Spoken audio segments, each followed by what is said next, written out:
சென்னை மட்டுமின்றி பல மாவட்டங்களில் கடந்த 2 நாட்களுக்கு மழை பெய்து. கனமழையால சென்னையில் முக்கிய நீர்பிடிப்பு பகுதிகளாக பூண்டி நீர்த்தேக்கம், செம்பரம்பாக்கம் ஏரி, புழல் ஏரிகளில் தண்ணீர் முழு கொள்ளளவு கெப்பாசிட்டி வந்துச்சு. எனவே முதலமைச்சருடைய உத்தரவு பேரில் நானும் நம்முடைய மாவட்ட அமைச்சர், மாவட்ட ஆட்சித்தலைவர், நீர்வளத்துறை செயலாளர் இன்றைக்கு புழல் ஏரி, பூண்டி நீர்த்தேக்கம், செம்பரம்பாக்கம் ஏரிகளை ஆய்வு செய்ய இருக்கிறோம். பூண்டி நீர்த்தேக்கத்தை பொறுத்த வரைக்கும் கிட்டத்தட்ட 99.16% அளவுக்கு தண்ணீர் நிரம்பியுள்ளது.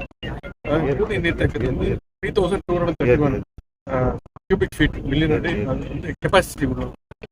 இப்போ அதில் வந்து கிட்டத்தட்ட 3204 கியூபிக் ஃபீட் தண்ணீர் வந்து இருக்கு. தண்ணீர் வந்து கொசஸ்தலை ஆற்றில் 80,000 கன அடி அளவுக்கு தண்ணீர் செல்லக்கூடும். அந்த இடத்துல 16,500 அடி கன அடி அளவு தண்ணீர் மட்டுமே இன்றைக்கு திறந்து விடப்பட்டுள்ளது. எனவே எந்த விதமான பிரச்சனையும் இல்லை, எந்த விதமான அச்சமும் பொதுமக்கள் அடைய தேவையில்லை. அதேபோல செம்பரம்பாக்கம் ஏரியுடைய முழு கொள்ளளவுல 96% அளவுக்கு இன்றைக்கு நீர் நிரம்பியுள்ளது. செம்பரம்பாக்கம் எடுத்துக்கிட்டீங்கன்னா முழு கொள்ளளவு total capacity 3645 million cubic feet. அதுல வந்து இப்போ 3535 மில்லியன் கியூபிக் ஃபீட் தான் நிரம்பி இருக்கின்றது.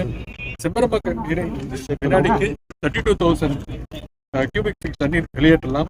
அந்த இடத்துல இருந்து தற்பொழுது 4632 கியூபிக் ஃபீட் தண்ணீர் மட்டும்தான் வெளியேற்றப்பட்டு வருகிறது. அதே போல புழல் ஏரியின் முழு கொள்ளளவில் 90% வந்து இன்னைக்கு ஃபுல்லா இருக்கு.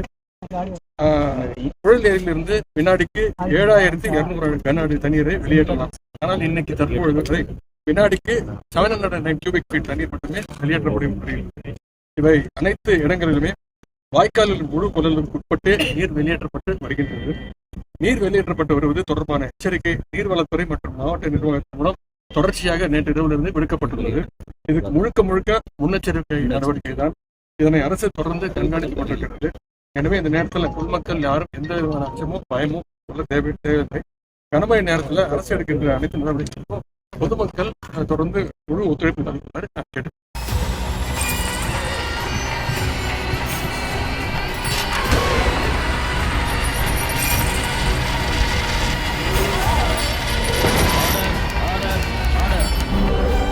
நிகழ்தகவு குற்றங்களின் மறுபரிமாணம் நாள்தோறும் இரவு 10 மணிக்கு இணைந்திருங்கள் நமது நியூஸ் தமிழ் தொலைக்காட்சியோடு.